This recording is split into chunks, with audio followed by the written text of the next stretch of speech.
दिशा में क्या बोला है? जो व्यक्ति जन्म लेगा उसकी मृत्यु निश्चित है। जो जो पैथियां दुनिया में आप सुनते आ रहे हैं, मैं नाम लेना नहीं चाहूंगा, जो भी पैथी आप सुनते हैं, जो भी मेडिकल साइंस की पैथी आप सुनते आ रहे हैं, उसका जन्म हुआ है। और जिसका जन्म होगा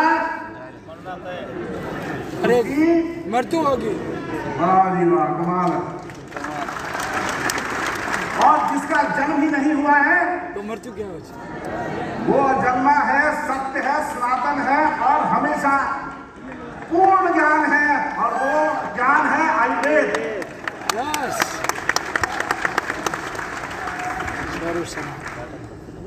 जब ज्ञान दिया गया आयुर्वेद का, तो ब्रह्मा जी ने स्मरण किया। ध्यान दीजिएगा, बहुत इंपॉर्टेंट बात मानी जा रहा है। ब्रह्मा जी ने स्मरण किया। स्मरण मतलब याद किया। याद किसको किया जाता है? जो पहले हो, जो पहले देखा हो, उसी को याद किया जाता है। तो ब्रह्मा जी ने याद करके, यानी कि जो ज्ञान पहले ही था उसको याद करके दक्ष प्रजापति को दिया। वो दक्ष प्रजापति कौन थे? जिनका बकरे का मुंह था। वो ज्ञान किसको आगे ट्रांसफर किया गया? अश्विनी कुमारों को, जिनका घोड़े का मुंह था।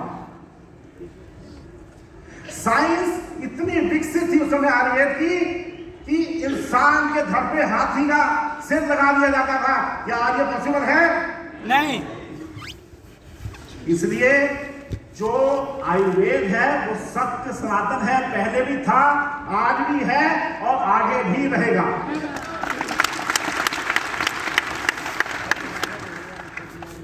कुछ साल पहले, कुछ दशक पहले हमारे देश में बहुत पुराने समय से मुगलों का दबदबा रहा। उसके बाद अंग्रेज आए। इन सब ने मिलके हमारी संस्कृति को तहस नहस कर दिया और अपनी संस्कृति को आगे लेके आए। उस तहस नहस हुई संस्कृति में आयुर्वेद भी था। आयुर्वेद का जो पूर्ण ज्ञान था, आयुर्वेद की जो लिटरेचर था, आयुर्वेद के जो महान लोग थे, उनको नष्ट कर दिया गया, जिससे कि ये महान ज्ञान थोड़ी देर के लिए छुप गया। और जब देश आजाद हुआ तो हमारे सरकार के पास इतने फंड नहीं थे कि दोबारा से आयुर्वेद को खड़ा किया जाए, दोबारा से इसकी रिसर्च एंड डेवलपमेंट की जाए, दोबारा से आयुर्वेद को महान बनाने के लिए उसकी प्रक्रिया शुरू हो। लेकिन ये उस समय पॉसिबल नहीं था। लेकिन उसी कारणों की वजह से आयुर्वेद में कमियां आने लगी। क्या कमियां आने लगी? जो रॉ मटेरियल था वो हमें अच्छी क्वालिटी का मिलना बंद हो गया। अगर रॉ मटेरियल मिलता भी तो उसकी प्रॉपर ट्रांसपोर्टेशन जो थी वो प्रॉपर नहीं हो पाती थी। अगर ट्रांसपोर्टेशन हो भी जाती थी तो जो उसकी प्रोसेसिंग थी वो इतने पुरानी टेक्निक की थी कि आयुर्वेदिक की अच्छी क्वालिटी की दवाई बनाना बड़ा मुश्किल था। और अगर ये पॉसिबल भी था तो हमारी जो शेल्फ लाइफ थी, जो सामान रखने की जो ड्यूरेशन होती है, वो खराब थी, जिसकी वजह से आयुर्वेद जो है वो धीरे धीरे धीरे धीरे पिछड़ता चला गया। और इसी प्रक्रिया में जो आयुर्वेद के समान खड़े हो गए अंग्रेजी दवाई वाले, जिन्होंने बोला नीम हकीम खतराए जान। ये बताया गया लोगों को, हमारे इंडियंस लोगों को, कि आपकी जो पैथी है वो पुरातन है, नॉन साइंटिफिक है, कोई टेक्स्ट नहीं है इसका, कोई साइंटिफिक कोई बेसिस इसका नहीं है। और हमें ही भावना भर दी गई आयुर्वेद को लेकर। लेकिन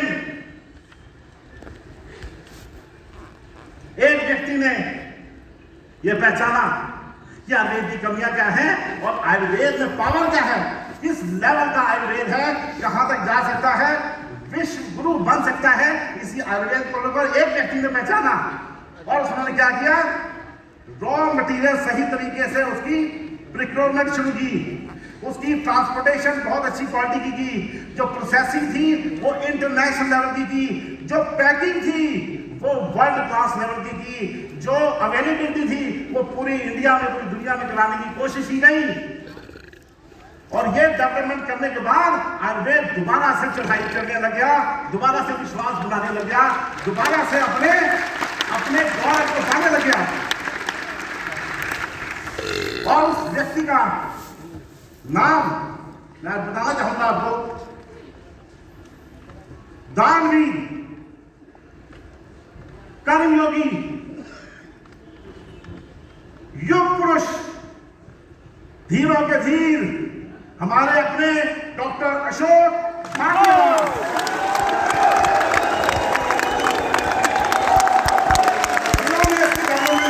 मैं खुद साक्षी हूं। मैं नमन करना चाहूंगा ऐसे महान व्यक्ति का जिसने आयुर्वेद की जड़ों को दोबारा से स्थापित किया और हमारे गौरव को आज देश विदेश तक पहुंचा के दिखाया।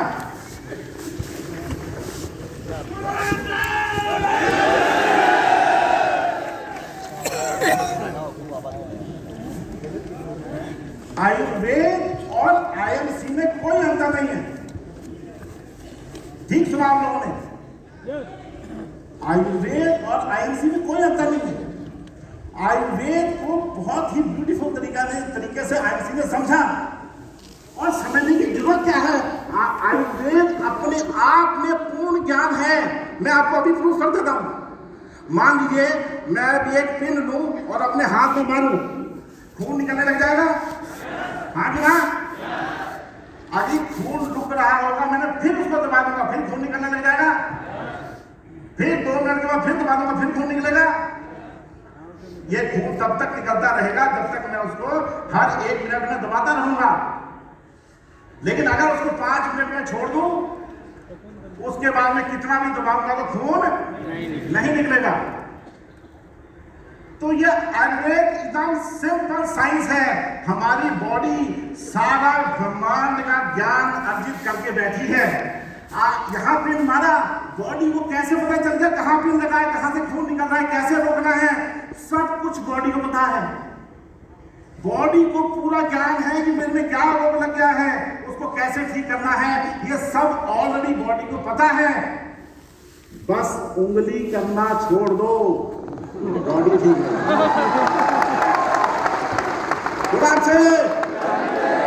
कोई रोग उत्पन्न आपको हो रहा है, खाना छोड़ दीजिए।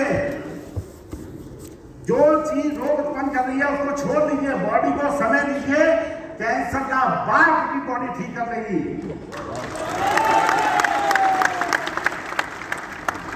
बॉडी में इतनी कैपेबिलिटी है, ब्रह्मांड का ज्ञान है। यथा पिंडे तथा ब्रह्मांडे आयुर्वेद में लिखा हुआ है। जो ब्रह्मांड में है वो पिंड में है, भगवान तक पिंड में हमारे। अगर बोला जाता है कि बाहर भगवान ढूंढने से अच्छा आता ढूंढो, वैसे ही सारे इलाज हमारे शरीर के अंदर ऑलरेडी प्रेजेंट हैं, सिर्फ हमने उसको पहचानना। बॉडी को समय देना है उसको ठीक करने के लिए, बाकी सारा काम बॉडी खुद अपने आप कर लेगी।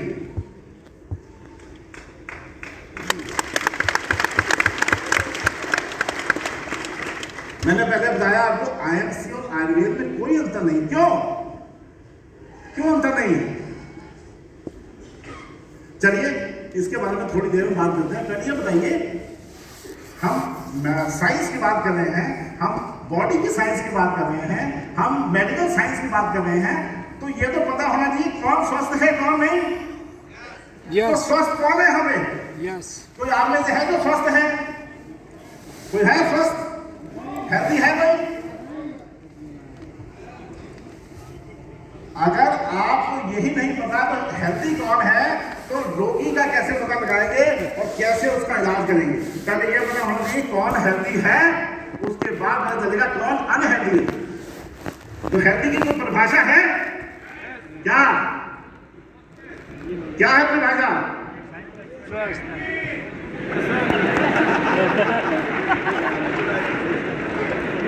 ये हमारी परिभाषा है, ये हेल्दी की परिभाषा नहीं है। जो मेंटली और फिजिकली फिट हो कुछ हद तक ठीक है। Physically, mentally, socially well-being and not merely an absence of the disease, that is health. Physically mentally है, Socially well-being and not merely an absence of the disease, that is बिल्कुल ठीक बोला इन्होंने। हमारे आयुर्वेद में 5000 साल पहले स्वस्थ व्यक्ति की परिभाषा बता दी गई थी। समदोषः समग्निश्चः समधातु महक्रिया प्रसन्नात्मेन्द्रिय मनः स्वस्थस्य दीर्यते। अर्थात स्वस्थ कौन है? जिसके तीनों दोष वाक पित्त और कफ नॉर्मल रहे। यस वाक पित्त और कफ के बारे में जानते हैं? मैं किसी की सहारा लेना चाहूंगा, प्लीज आप आ जाइए, अभी आ जाइए। एक तो वाला देखिए आ जाए कोई, अभी आ जाइए, आप आ जाइए, ये मैं बिल्कुल आ जाइए। तो तीन लोग आए। बात भी तो कच्ची ना। वाक पित्त कफ समझाने के लिए मैं आपको छोटा सा डेमोस्ट्रेशन देना चाहूंगा। आप पूरा जिंदगी सोचते रहिए वाक पित्त कफ क्या है, आपको समझ नहीं आएगा। आपको सिर्फ उसको कल्पना बात समझ आएगी। आपको ये देखने से अपने पता जाएगा क्या है। ये व्यक्ति वातज है, ये व्यक्ति पित्तज है और ये कफज है। अब कैसे मैं आपको समझा रहा हूं, अब मैं आपको समझाता हूं कैसे। ये जो व्यक्ति है, इस आदमी का अंगूठा अगर हम ऐसे लेके इसको ऐसे करें तो इसके अंगूठे से बाहर निकल जाएगा, इसके हाथ से हथेली से बाहर निकल जाएगा। इस आदमी को अब हीरे मोती जवाहरात हीरा पन्ना सब खिला दो, ये मोटा कभी नहीं होगा। जो मर्जी खिला दो, तुम जितना भी खा दो, वेट नहीं लगे ना। पहली बात। दूसरा, इस व्यक्ति को हमेशा आंखों की दिक्कत रहेगी। तुम्हें आंखों की दिक्कत रहती है?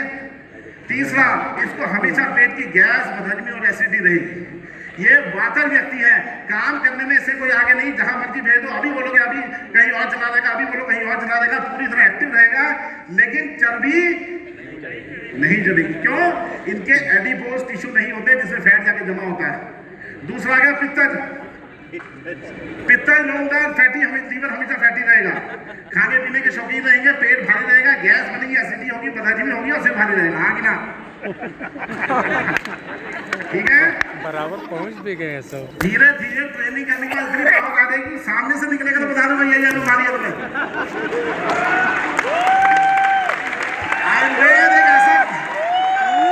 आयुर्वेद एक ऐसा ज्ञान है जिसने उसको पा लिया। बिकॉज ये इंसानों का ज्ञान नहीं है, ब्रह्म लिपि है।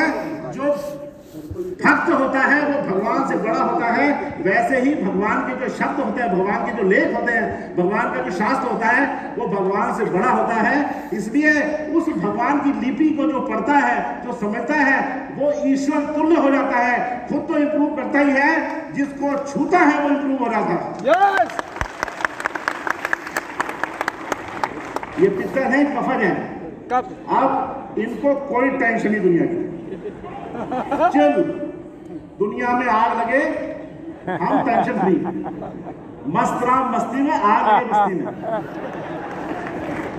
तो टेंशन फ्री रहेगी, रिलैक्स रहेगी, बाल की प्रॉब्लम रहेगी, स्किन की प्रॉब्लम रहेगी, थोड़ा सिर भारी रहा करेगा और बैक एक और लोअर बैक एक रहा करेगा। हाँ कि ना?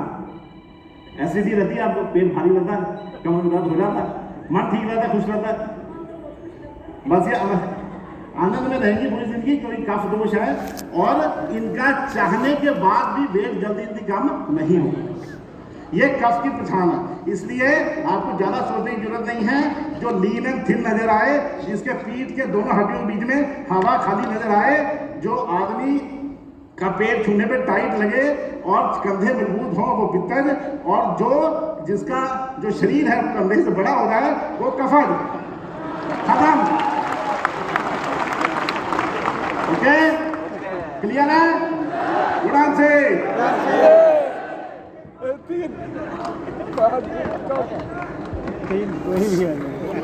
अभी तो सिर्फ देखा है। दर्शनम स्पर्शनम प्रश्ने च रोगिणः तो रोगिणाम। दर्शन स्पर्शन देखने से, प्रश्न करने से और छूने से 95% बीमारियों का पता लगाया जा सकता है। और ये पावर केवल आयुर्वेद में है। यस यस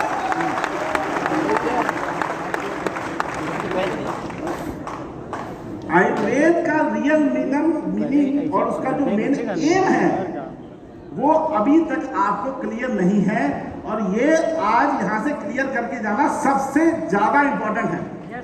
वो नियम क्या है, एम क्या है, आयुर्वेद का पर्पस क्या है, क्यों आयुर्वेद लिखा गया, उसका मतलब है स्वस्थस्य स्वस्थ रक्षणम आतुरस्य विकार प्रशमनम च।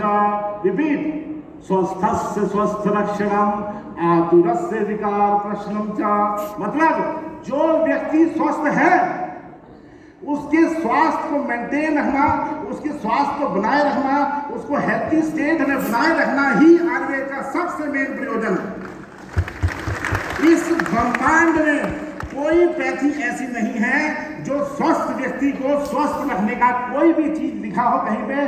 सिर्फ आयुर्वेद अकेली ऐसी एक साइंस है जो कि यह बताती है कि स्वस्थ व्यक्ति ही सबसे महत्वपूर्ण है और स्वस्थ व्यक्ति के स्वास्थ्य की रक्षा करना ही सबसे बड़ा सिद्धांत है।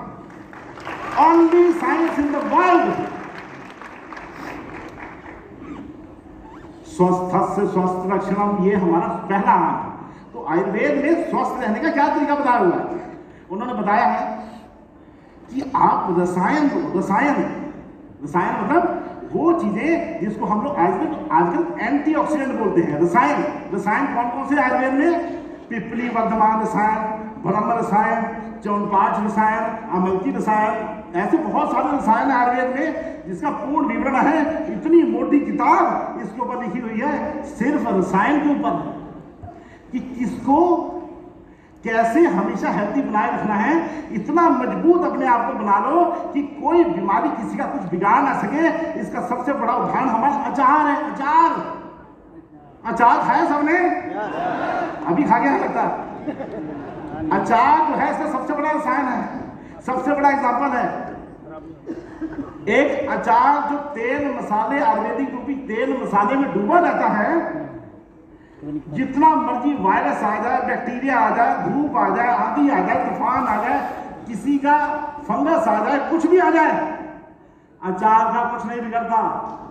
जितना पुराना अचार उतना अच्छा, उसकी आयु लंबी होती चली जाती है। जब अचार की आयु लंबी हो सकती है तो हम अचार से कम है क्या? नहीं। अगर हम आयुर्वेद का सेवन करेंगे तो हमारी आयु निरंतर लंबी होती चली जाएगी, युवा बनी रहेगी, जवान बनी रहेगी, एनर्जेटिक बनी रहेगी और 70 साल की उम्र में डॉक्टर अशोक भाटिया जैसे 25 साल के दिखेंगे। ये रसायन आयुर्वेद की पावर है। जैसे आयुर्वेद में बताया हुआ है कि रसायन खाना चाहिए, बिल्कुल उसी को फॉलो करते हुए आईएमसी ने भी रसायन बनाए हैं। वो रसायन क्या है? Himalayan berry juice, aloe vera juice, जीवन शक्ति रस, गोमूत्र, एलोनोनी जूस, ये सब रसायन है। ये कोई बीमारी विशेष के लिए नहीं है, ये एवरीडे डाइट है। यहाँ जितने लोग बैठे हैं, मेरी एक बात आज यहाँ से गांठ बांध के लेके जाइएगा। जो स्वस्थ है, स्वास्थ्य को बनाए रखने के लिए अगर आप 100 रुपये आज खर्च कर रहे हैं तो आने वाले भविष्य में 1 लाख रुपया बचा रहे हैं, मेरी गारंटी है। जो लोग सदा स्वस्थ रहना चाहते हैं और यह चाहते हैं कि वो सदा निरोग रहे, किसी कोरोना से और किसी भी तरह के वायरस बैक्टीरिया से उनको डरने की जरूरत ना पड़े, तो उनको क्या करना है? रोज सुबह आधा गिलास पानी में 25 ml जीवन शक्ति रस, 25 ml हिमालयन बेरी जूस और साथ में जीवन शक्ति रस, इन सबको मिलाकर 25 ml आप रेगुलर पिए एलिनोनी जूस के साथ। और ये पीने के 2 घंटे तक कुछ ना लें और महीने में 4 दिन 15 घंटे का उपवास करें। अगर ये 2 काम आपने कर लिए तो आपको रोगी होने की जो प्रक्रिया है उसमें 90% की कटौती आ जाएगी। ये रसायन है।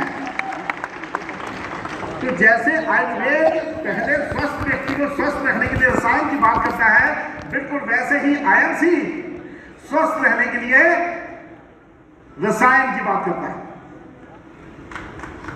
लेकिन दूसरा क्या पक्ष आता है?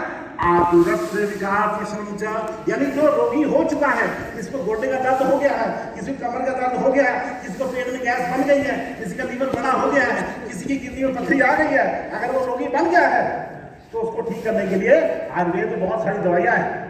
गोक्षरादि, गोगल, किशोर, गोगल, आरोग्य, बद्रीमती, हजारों तरह की दवाइयां। बिल्कुल वैसे ही रोगी व्यक्ति को ठीक करने के लिए आईएमसी में भी अनेक प्रकार की आयुर्वेदिक औषधियां हैं, जैसे कि पेन अवे टेबलेट, जैसे कि बताइए, पेन अवे टेबलेट हो गई, ट्रू हेल्थ हो गया, श्री तुलसी हो गई, श्री हल्दी हो गई, ऐसी बहुत सारी चीजें हैं जो हमारे माइंड को टेबलेट है, स्ट्रेस अवे टेबलेट है। लाइन लगी हुई है दवाइयों की। अगर कोई व्यक्ति बीमार पड़ जाता है, उसको दोबारा ठीक करने के लिए भी आईएमसी में पूरा प्रावधान है। यानी कि जब एम ऑफ आयुर्वेदा और एम ऑफ आईएमसी सेम है, तो आईएमसी और आयुर्वेद एक दूसरे के पूरक हैं। और आईएमसी जो है वो अब आज से यहां से जाने के बाद आईएमसी का दूसरा नाम आयुर्वेद होगा। अगर आयुर्वेद कोई बोलेगा तो आईएमसी होगा।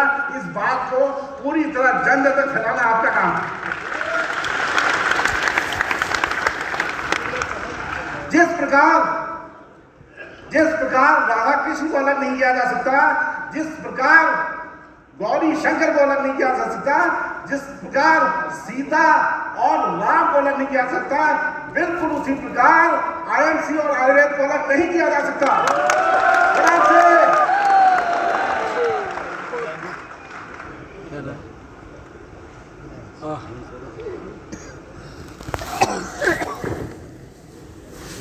आज हम लोग एक बात बड़ी जोरी में बताना चाहूंगा आप लोगों को। मेरी नजर में, मेरी पर्सनल नजर में आईएमसी आयुर्वेद से एक कदम और आगे चला गया। मेरी नजर में आईएमसी आयुर्वेद से एक कदम आगे चला गया है। क्यों? क्योंकि आयुर्वेद अच्छी स्वास्थ्य तो देता ही है। जैसे आयुर्वेद अच्छा स्वास्थ्य देता है, वैसे आईएमसी भी अच्छा स्वास्थ्य देता है। हमारी टाइमलाइन भी जो है वो स्वस्थ जिंदगी है। स्वस्थ जिंदगी तो देता ही है, लेकिन साथ ही साथ वो आईएमसी हमें समृद्ध जिंदगी भी देता है। समृद्ध होने के बजाय स्वास्थ्य का कोई प्रभाव नहीं है। अगर कोई स्वस्थ व्यक्ति है और धनवान नहीं है, वो है ही नहीं। और आयुर्वेद के हिसाब से, आयुर्वेद के मापदंड को फॉलो करते हुए आईएमसी हमें स्वस्थ जिंदगी भी देता है और समृद्ध जिंदगी भी देता है।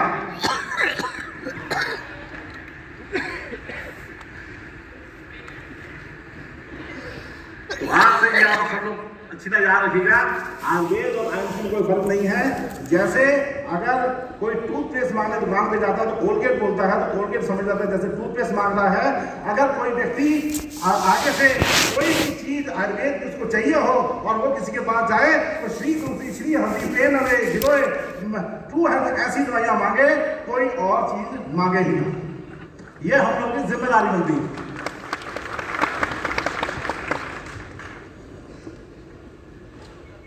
आयुर्वेद की सबसे बड़ी बात यह है जो मैं आज आपको बताना चाहूंगा, आयुर्वेद सिर्फ बीमारियों तक सीमित नहीं है। अगर आप ये सोच रहे हैं कि एक हेल्थ साइंस है, नहीं। आयुर्वेद में लिखा धर्म अर्थ कामोक्षाणाम सर्वोत्तमोद्धम। धर्म अर्थ काम मोक्ष यहां तक की बात करता है। धर्म अर्थ काम मोक्ष की जो बात करता है वो केवल आयुर्वेद। आयुर्वेद कहता है आपने धर्म भी कमा लिया, आनंद भी ले लिया, सब कुछ कर दिया, और मोक्ष पाने की जो प्रक्रिया है वो भी आयुर्वेद बात करता है। मन और बुद्धि की जो बात है वो केवल आयुर्वेद करता है, मन और बुद्धि की। एक मैं आपको बड़ी अच्छी बात बताना चाहूंगा इसमें। आयुर्वेद पूर्ण ज्ञान क्यों है? आयुर्वेद में आजकल बहुत ज्यादा रिसर्च से ज्यादा होने की उम्मीद नहीं। क्यों? इसलिए नहीं है क्योंकि ये पूर्ण ज्ञान है। आज से कुछ साल पहले आयुर्वेद में लिखा हुआ है कि जो जल जाए उस पर पानी मत डालो। अगर किसी का हाथ पैर जल जाए तो उस पर पानी मत डालो, लेकिन मॉडर्न साइंस ने बोला नहीं, पानी डालो, पानी डालो, पानी डालो। और वही मॉडर्न साइंस 20 साल के बाद बोलती है पानी मत डालो। यानी आयुर्वेद में जो लिखा है वो सर्वदा सच है, सच ही रहेगा। एक एंटीबायोटिक 15 साल पहले आती है और वही एंटीबायोटिक धीरे धीरे हमारी बॉडी रेजिस्टेंट हो जाती है, काम करना बंद कर देती है। हाँ जनाब। और आयुर्वेद की इतने हजार सालों से तुलसी, हल्दी, गिलोय चलती आ रही है और उसी इफेक्टिवनेस के साथ काम कर रही है जैसे हजारों साल पहले करती थी। तुलसी आज भी जो जितनी भी हर्ब है उसकी रानी है, पहले भी रानी थी, पहले भी बैक्टीरिया को मारती थी, पहले भी वायरस को मारती थी, आज भी उतनी ही इफेक्टिवनेस के साथ मारती है। इसकी पावर कम क्यों नहीं हुई? रेजिस्टेंट क्यों नहीं हुआ बॉडीज के खिलाफ? क्या बात है इसमें? ऐसी जो आयुर्वेद में ऐसा जादू क्या है कि भाई इतने सालों से लोग लेते आ रहे हैं तब भी ये रेजिस्टेंट नहीं है? क्यों? क्यों?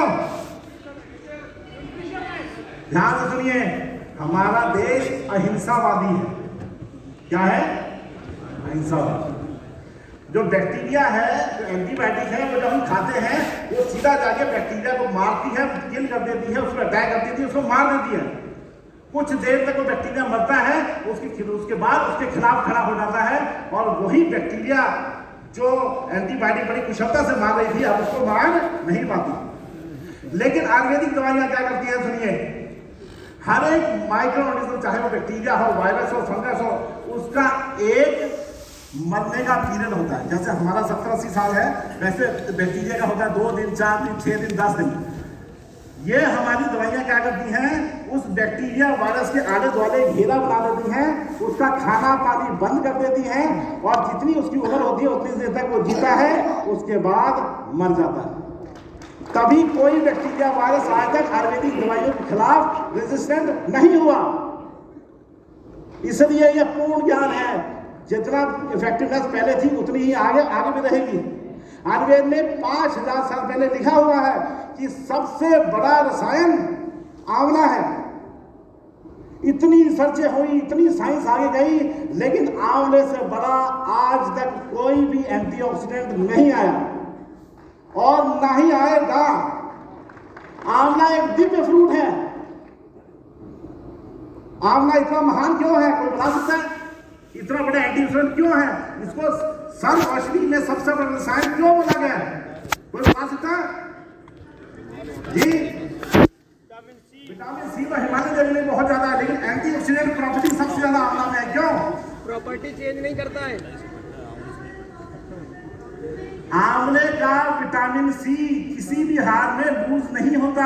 आप सेब को काटिए, थोड़ी देर रख दीजिए, लाल हो जाएगा, वो उसका विटामिन सी खत्म, उसको खाना ना खाना बराबर है। लेकिन आंवला अकेला ऐसा फ्रूट है, इसको काट दीजिए, चूरन बना दीजिए, जैम बना दीजिए, रस निकाल दीजिए, इसका बूरा बना के खा लीजिए, इसको सुखा लीजिए, इसकी प्रॉपर्टी कभी कम नहीं होती। आंवला श्री विष्णु का प्रिय फल है। कोई बात तो होगी कि ब्रह्मांड के मालिक का प्रिय फल है, कोई बात तो है इसमें पूरा ब्रह्मांड समाया हुआ है। एक रिसर्च हुई थी, उस रिसर्च में एक व्यक्ति ने 1 महीना केवल आंवला खाया, केवल आंवला खाया और कुछ नहीं खाया। 1 महीने तक उसके स्वास्थ्य में कोई बिगाड़ नहीं आया, उसका स्वास्थ्य और अच्छा हो गया और उसका 1 ग्राम वेट कम नहीं हुआ। यह आयुर्वेद के बाद नहीं हुआ, because it is a complete food है, सारी चीजें इसमें हैं। अरे इसकी बात क्या छोड़िए, मैं आपको एक अपनी पर्सनल बात बताता हूँ आपको। ये इतना पावरफुल है आंवला, इतना बड़ा कृपा है इस आंवले पे। आप अपने घर पे सारे फ्रूट सजा दीजिए, वहां पे आंवला रख दीजिए, जो आएगा आपके घर में वो आंवला उठाएगा। ये जो रखा हुआ है इतना इसमें अट्रैक्टिव पावर है। कोई काम आपका ना होना हो, जेब में आंवला लेके चले जाना, काम हो जाएगा।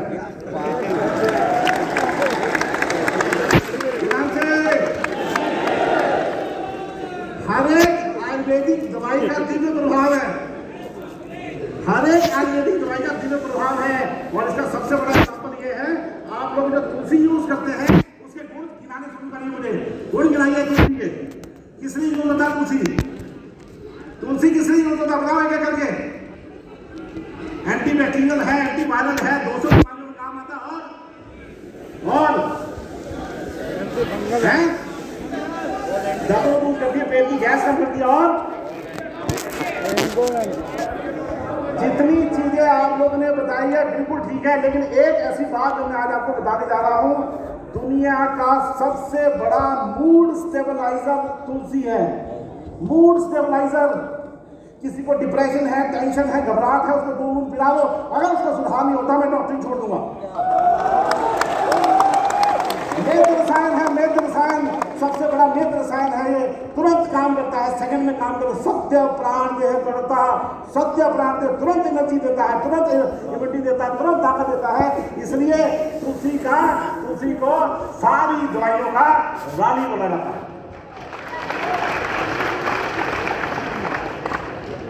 हमारी कंपनी शुरू हुई, इसलिए पूरी दुनिया में पहुंच गई, वो देवी कृपा की वजह से पहुंच गई।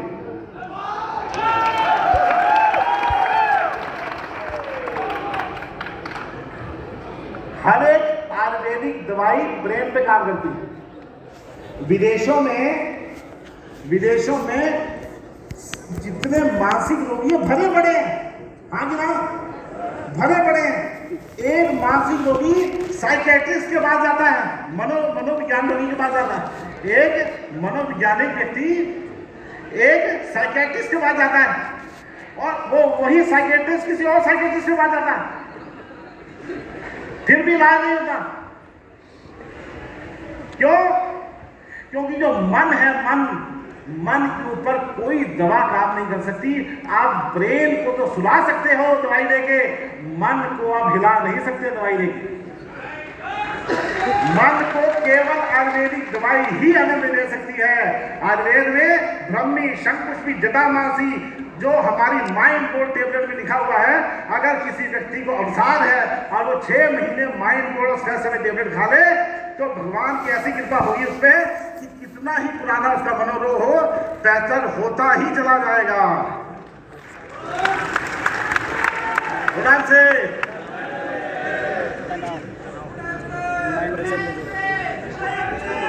कॉन्स्टिपेशन हमारे, जैसे मैंने बताया, समदोष समग्निश, दोष तो मैंने बता दिए, समदोष सम धातु मना क्रिया। धातु मतलब रस, रक्त, मांस, मेद, अस्थि, मज्जा, शुक्र, ये 7 धातु हैं। ये 7 धातु का ठीक इलाज जरूरी है। अगर कोई 8 फुट का आपके पास आ जाए, आप उसको नॉर्मल कहोगे? या कोई 3 फुट का बौना आ जाए, उसको नॉर्मल कहोगे?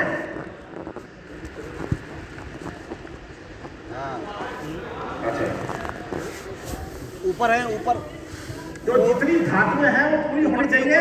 किसी का हाथ लंबे हो जाए उसको आप नॉर्मल कहोगे, किसका मुंह बड़ा हो जाए उसको नॉर्मल कहोगे, कोई बोना रह जाए उसको नॉर्मल कहोगे? नहीं, बिकॉज ये 7 धातुएं पूरी तरह नॉर्मल रहनी चाहिए। तो क्या होना चाहिए? सम दोष, सम अग्निश, सम धातु। अग्नि क्या है? वैसे तो अग्नि बहुत तरह की होती है, लेकिन मैं यहाँ कंफ्यूज नहीं करूंगा। अग्नि, हम पेट की अग्नि की बात कर रहे हैं। पेट की अग्नि, जिसकी पेट की अग्नि पूरी हो, जिसकी पेट में भूख अच्छी लगती हो, जिसको समय समय पे खाना पचाने में कोई दिक्कत ना हो, उसकी अग्नि सम। और आगे आता है मलह क्रिया। मलह क्रिया मतलब जैसे कॉन्स्टिपेशन है, ये वो, सब जानते हैं कॉन्स्टिपेशन क्या भाई बहुत भयंकर बीमारी है, हाँ कि ना? इससे क्या क्या होता है? गैस बनती है, एसिडिटी होती है, और क्या होता है? सिर दुखता है, और क्या होता है? बवासीर हो जाती है, अफारा हो जाता है, पैरों में दर्द हो जाता है, मन घबराने लग जाता है, और बाल झड़ता है। और ये सब कुछ झूठ है। कब्ज नाम की कोई बीमारी नहीं है दुनिया में। कब्ज मूर्ख बनाने का धंधा है। आप कहेंगे डॉक्टर साहब का दिमाग हिल गया। हम बचपन से पढ़ते आ रहे कब्ज है, आप कहेंगे कब्ज को बीमारी नहीं है। आयुर्वेद में, पूरी आयुर्वेद में एक रोग का वर्णन किया हुआ है, लेकिन कब्ज नाम का वर्ड तक नहीं है पूरे आयुर्वेद में। वर्ड तक नहीं है पूरे आयुर्वेद में कब्ज का। कब्ज जो है एक बीमारी है ही नहीं।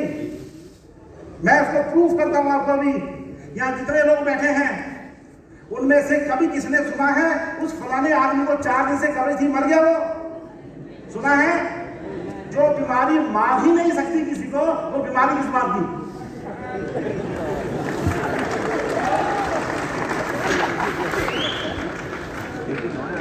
अब यहाँ माताएं बहनें बैठी है मेरी, सबने बच्चे पाले होंगे। बच्चों को 5-5, 6-6 दिन कब्ज रहती है, हाँ कि ना? बच्चा खेलता है, कूदता है, मस्ती करता है, उसको कोई टेंशन नहीं कि मुझे कब्ज है कि नहीं। ना उसको खाने में कमी, ना उसको खेलने में कमी, ना उसको कूदने में कमी, ना उसको सोने में कमी, किसी चीज में कमी नहीं है। वो बिल्कुल बीमार नहीं है। बीमार कौन है? माँ। माँ थोड़े थोड़े बच्चे पकड़ के बोलती है, बेटा पॉटी तो नहीं आई। बच्चा कहता है, मम्मी मुझे हटो खेलने दो। फिर उसके बाद वो क्या करती है, अपने हस्बैंड को फोन लगाती है तो ऑफिस में काम कर रहा है, जी सुनो 4 दिन हो गए आज भी नहीं गया। इधर माँ बीमार, उधर पति बीमार, बच्चा मस्त। कब्ज नाम की कोई बीमारी दुनिया में नहीं है।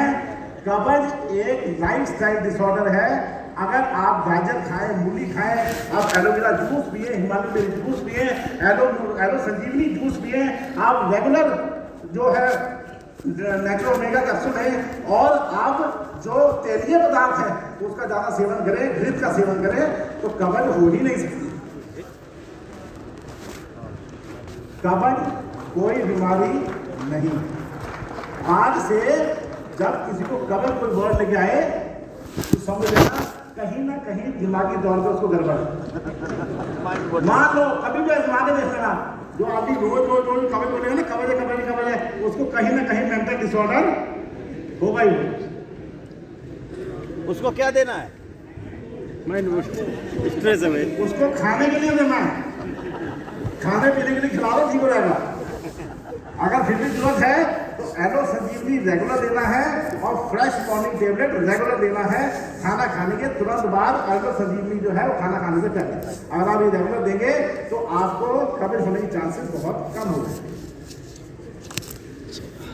वैसे भी एक बात बताने जा रहा हूं, आपको सब नोट कर लीजिए। दोष धातु मल मूलम ही शरीरम, दोष धातु मल मूलम ही शरीरम। दोष धातु मल, मल मल मतलब गंदगी, हमारा शरीर है। अगर हम मल को कंप्लीटली बाहर निकाल दें, खत्म। किसी को लूज मोशन लग जाए, 2 लूज मोशन के बाद 3 लूज मोशन में डॉक्टर के पास भागते हो कि नहीं? क्योंकि वो बीमारी है, उसको पता है कि अगर 10 लूज मोशन आ गई तो मैं मर जाऊंगा, इसलिए डॉक्टर के पास बैठा होता आदमी। लेकिन कब्ज 5 दिन से बैठा रहे, वो कहेगा कब्ज है, कब्ज है, कब्ज है, होगा कुछ नहीं उसको। इसलिए जो अतिसार है, लूज मोशन को बीमारी है, कब्ज कोई बीमारी नहीं है। सबो अब मैं एक ऐसी बात बोलने वाला हूं जो यहाँ जितने लोग समझेंगे कि डॉक्टर साहब पक्का गए, कब्ज अच्छी सेहत की निशानी है। कब्ज अच्छी सेहत की निशानी है। मैंने 1 किलो खाना खाया, 980 ग्राम बॉडी चूस गई, बचा ही नहीं, निकलेगा क्या? बात समझ में? दूसरे व्यक्ति ने 1 किलो खाना खाया, आधा बचाया, आधा रह गया, निकल जाएगा। हाँ कि ना? क्लियर हुआ? ये जो हमारे मिथ्स है ना समाज में, जो हमारे लोगों ने जो मूर्खता डाली हुई है दिमाग में, उसको निकालने का। अब दही ले लीजिए, दही कितना अच्छा, दही खाया आप लोगों ने? दही कितनी अच्छी चीज है बताइए, ताकत करती है, हड्डियां मजबूत करती है, मसल ठीक करती है, पेट के लिए अपनी खा के ना, ये सब छूट है। दही इतनी वाहियात चीज को दुनिया में नहीं है। दही गठिया करता है, हार्ट प्रॉब्लम करता है, ब्लड प्रेशर बढ़ाता है, सिर दर्द पैदा करता है, हड्डी पैदा करता है, जोड़ों में दर्द पैदा करता है, गठिया पैदा करता है, उल्टी पैदा करता है, लिवर फैटी करता है, और इवन आदमी को मार देता है। अगर आपका कोई दुश्मन हो, यानी बहू की सास से ना बन रही हो, सास की बहू से ना बन रही हो, तो सास को चाहिए अपनी बहू को, या बहू को चाहिए अपनी सास को रोज रात में दही खिलाए। और अगर एक दिन भी देखना मुश्किल हो गया हो तो रात को दही गरम करके खिला दे,